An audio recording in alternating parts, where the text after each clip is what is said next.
water's warm here, but the fire's gone out.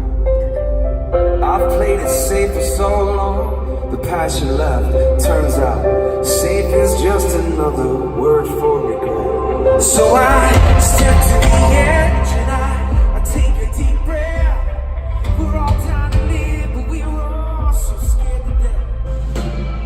This is the part where my head tells my heart should turn back around, but there's no turning back now. I'm going on.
Of all time is summed up in these 25 words that someone has called the miniature Bible, the gospel in a nutshell. For God so loved the world that he gave his only begotten Son, that whosoever believeth in him should not perish, but have everlasting life. The greatest love story ever told. Amen, the greatest love story ever told. Tonight we celebrate the fact that we've been invited by the creator of the universe to play a part in that greatest love story ever told. Hey, I wanted to do a special tribute to Reverend Graham at all of our shows this year because Billy Graham had a profound impact on my life. At the age of 13 years old, there was a preacher's kid growing up in Chicago who was pretty sure he would just get to heaven because he had family connections. And then one day, he turned on a television in the basement of his house, sitting on a blue couch, never forget it, changing the channels, looking for a baseball game. And I found Jesus that day instead. I stumbled across this Billy Graham crusade. I heard his voice, I saw his face, just like we all experience. And I remember specifically he was saying the most important question that any single person will ever answer in their entire life. And I perked up.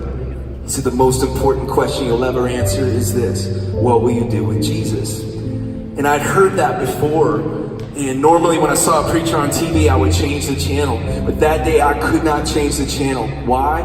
Because what was going on in my heart was what the Bible talks about, how God stands at the door and knocks. And I knew something was taking place. And I remember he said, there's only two ways you can answer that question, but you must answer it.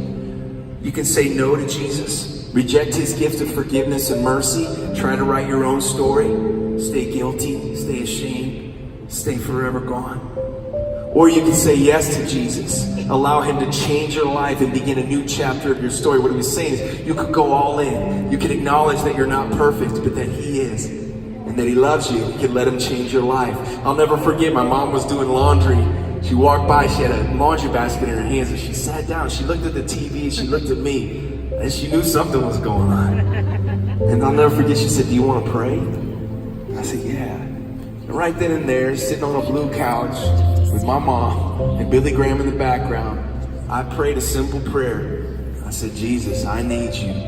Come into my heart. Make me a new creation. And tonight, how crazy is it that I'm standing here in Colorado Springs singing about going all in for Jesus? Because Billy Graham was right. It's the greatest decision I've ever made in the history of my life. Anybody know what I'm talking about tonight?